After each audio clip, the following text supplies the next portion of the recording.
रात को छोटी बहू से मिलने नहीं गया। कहीं वो नाराज होकर मेरी शिकायत न कर दे। अगर ऐसा हुआ तो मैं कहीं का नहीं रहूंगा। मेरे साथ साथ जीजाजी भी हवेली से निकाल दिए जाएंगे।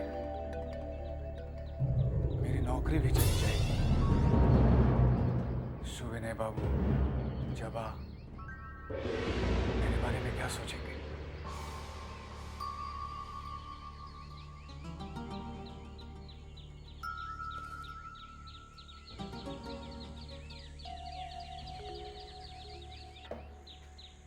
भूतनाथ बाबू, क्या सोच रहे हो भाई? जी कुछ नहीं, खत पढ़ रहा था। खत पढ़ रहे थे? खत तो वैसे ही पढ़े हुए हैं। जी पढ़ने ही जा रहा था।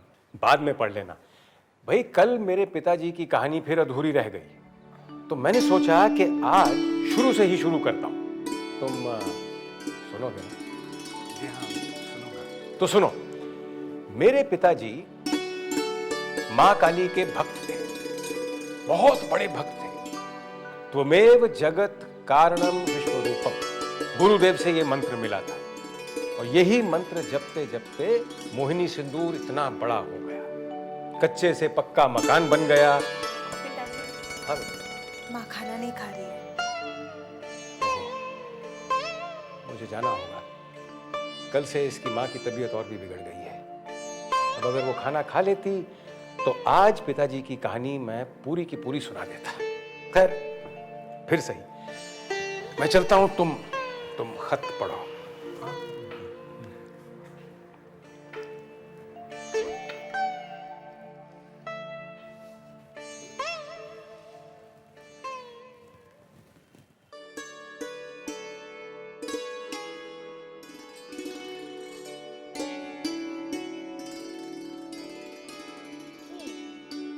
तो ये काम है तुम्हारा? क्या? मुझे देखना। नहीं वो अरे देखो ना, देखो देखो, मैं कुछ नहीं कहूँ। आपकी माँ को ये बीमारी कब से है? तुम मुझसे कुछ कह रहे हो? जी हाँ, मैं आप ही से कह रहा हूँ। फिर ठीक है, मैं समझ रही थी कि तुम मुझसे ही कुछ कह रहे हो। अरे क्या हुआ? सर में दर्द है? नहीं, क्यों? तुमने सर पकड़ लिया? वो तो मैंने ऐसे ही पकड़ा था। ओह, तुम ऐसे भी पकड़ लेते हो? क्या सोच रहे हो कि मैं तुम्हें बहुत सता रही हूँ और तुम मेरी शिकायत पिताजी से जाकर करोगे? नहीं, मैंने ऐसे बिल्कुल नहीं सोचा। आप गाना बहुत अच्छा गाती हैं। तुमने मेरा गाना कब सुना? पहली बार जब मैं आया था, आप गा रही थी। जी कर रहा था आप गाती रहे, मैं सुनता रहूं। किसी दिन सुनाएंगी आप वो गाना? किसी दिन क्यों? मेरे जन्मदिन पर आ जाना, सुना दूंगी। पर अकेले मत आना। फिर किसके साथ आऊंगा? तोहफे के साथ। भोजन तैयार है।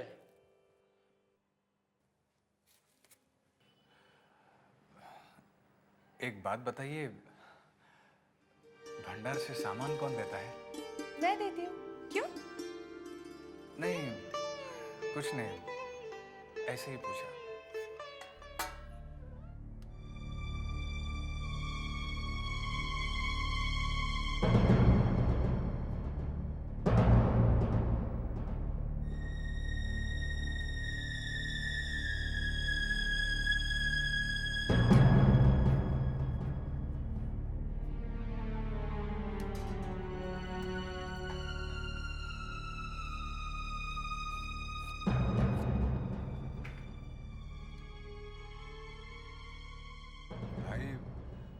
ऐसी बड़ी बड़ी आंखों से क्यों घूर रहे हो? जितने भोले आप दिखाई देते हैं उतने हैं नहीं। तुम कहना क्या चाहते हो? आपको जो कहना था कही आए ना। क्या? क्या कहा मैंने और किससे कहा? मेरी शिकायत की है आपने कि मैं आपको भरपेट खाना नहीं देता। क्या शिकायत? और मैंने? हाँ हाँ, आपने। मेरी एक बात गांठ बांध कर रख लीजिए, मुझसे बनाकर चलेंगे तो यहाँ टिक पाएंगे, वरना चलते फिरते नजर आएंगे। तुम्हें गलतफहमी हुई है, मैं ऐसा आदमी नहीं हूँ। मुझे आदमियों की खूब परख है, समझे आप? आप जैसे न जाने कितने किरानियों को मैंने देखा है।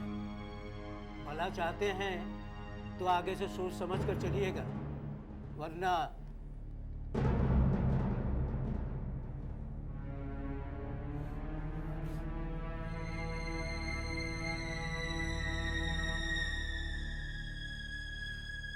भोजन छोड़ना भोजन का अपमान है।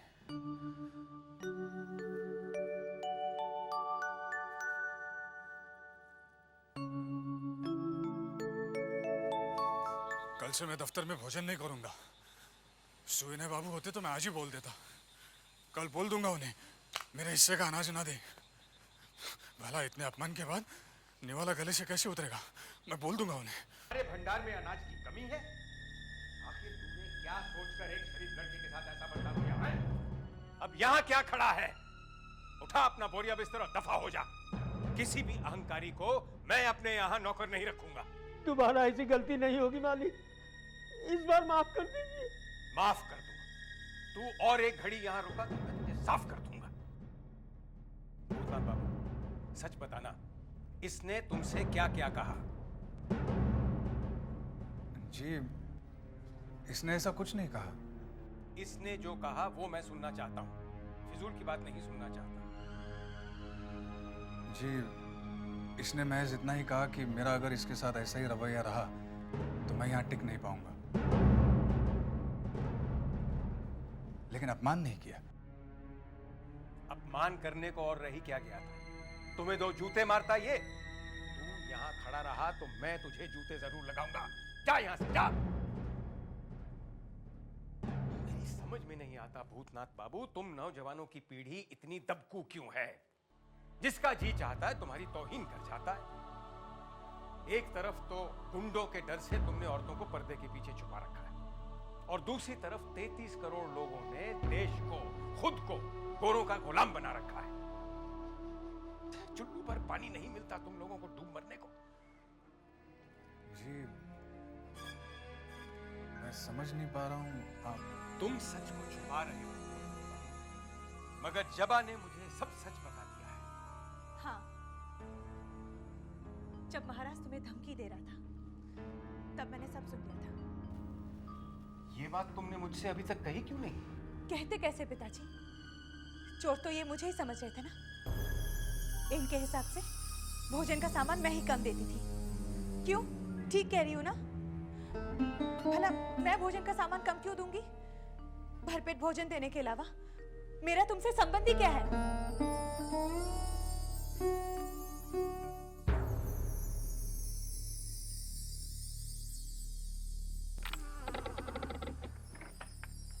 आ गए साले साहब।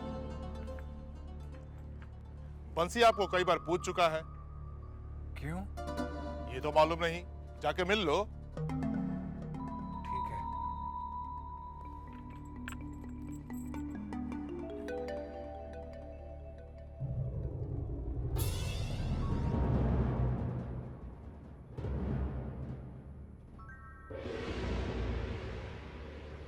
जरूर छोटी बहू का संदेशा होगा। कहीं कुछ गड़बड़ तो नहीं? नहीं, अगर कुछ गड़बड़ होती तो दरबान को भी पता होता।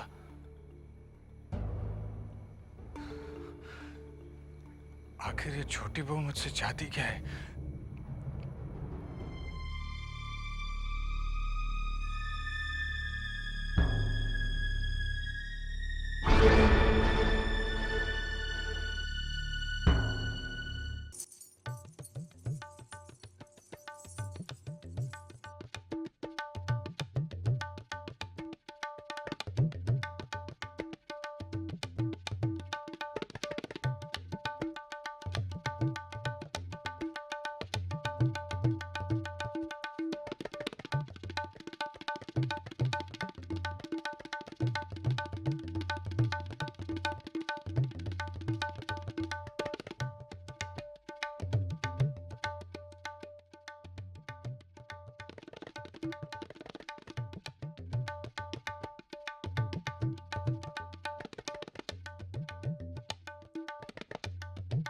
वाह, बहुत अच्छा तबला बजा लेते हैं आप।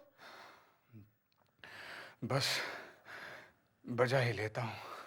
चलिए, आपको बुलाया है किसने? नन्हे बाबू ने।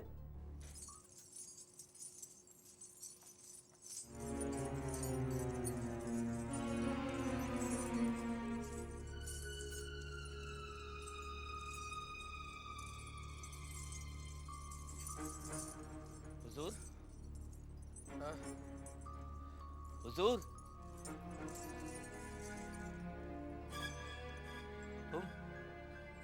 तुम कौन हो? हुजूर, यही है मास्टर जी के साले साहब जो तबला बजा रहे थे। अरे अरे, आओ आओ भाई, तुम इधर आओ।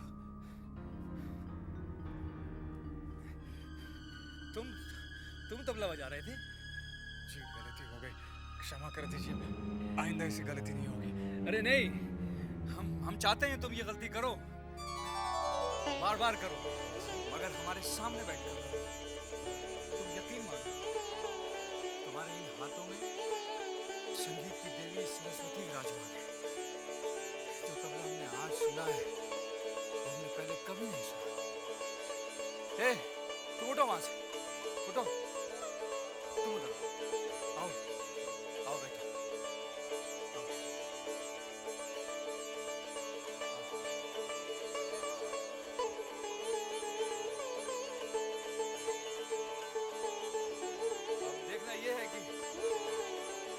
जोश इस कलाकार के बाजुओं में ज्यादा है या फिर इस फनकारा के पैरों में?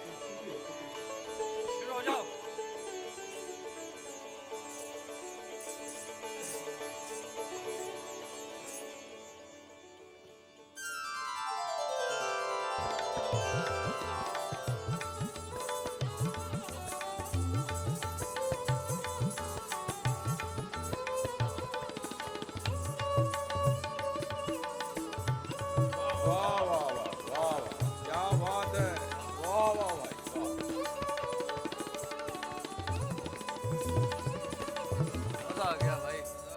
समा बांध दिया।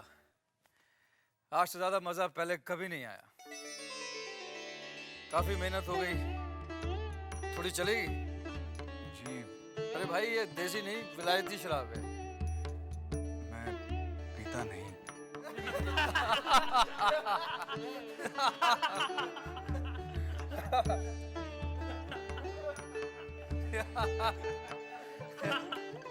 हुजूर, हुजूर, क्या है बंसी? बड़ी माँ ने साले साहब को बुलवाया है।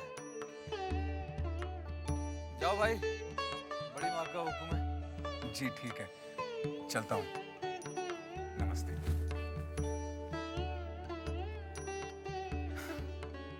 अब तुम शुरू हो जाओ।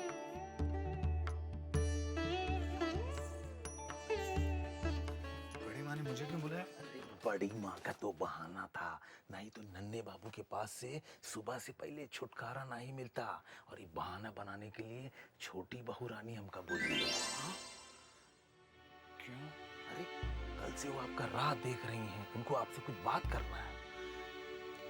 बंसी, कहीं छोटे साहब आ गए तो? छोटे साहब सुबह से पहले नहीं आते हैं, इसीलिए इस समय बुलाया। आओ।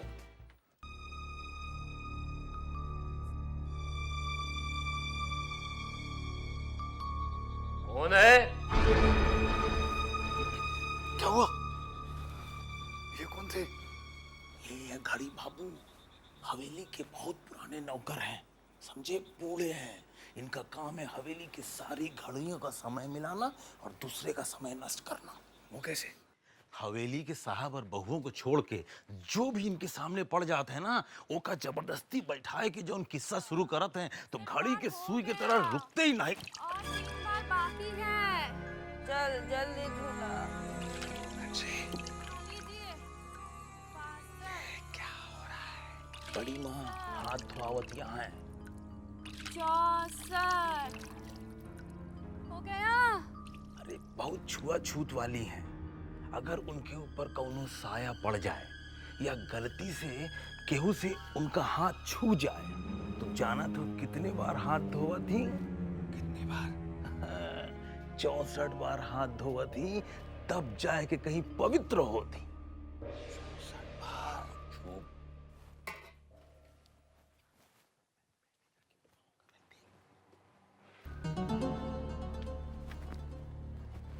गई। और देखो, वो है मजली बहू का कमरा, वो वाला। अपनी गोटी संभाल।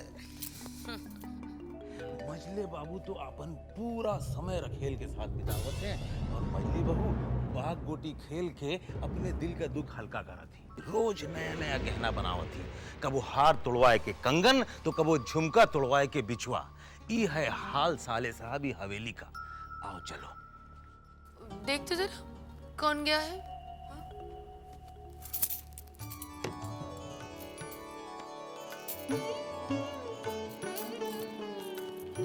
कोई नहीं है। अरे आप तो हार रही थी, आपने गोटी बदल दी है। सिंधु, तेरी इतनी हिम्मत, तो अपनी मालकिन को बेईमान ठहराती है। नहीं नहीं मजली बहू रानी, मेरा ये मतलब थोड़ा ही था।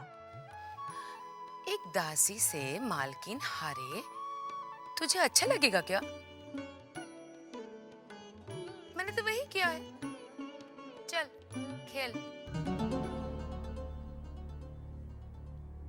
छोटी बहू रानी,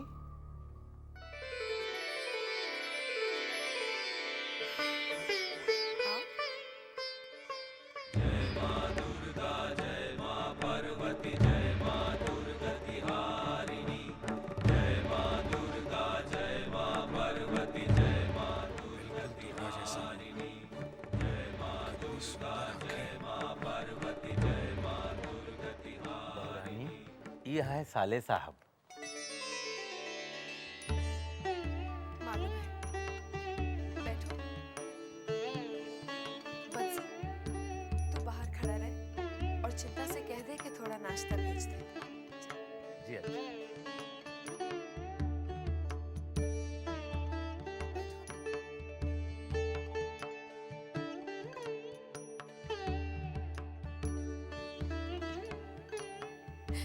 वहां नहीं, यहाँ ऊपर बैठो।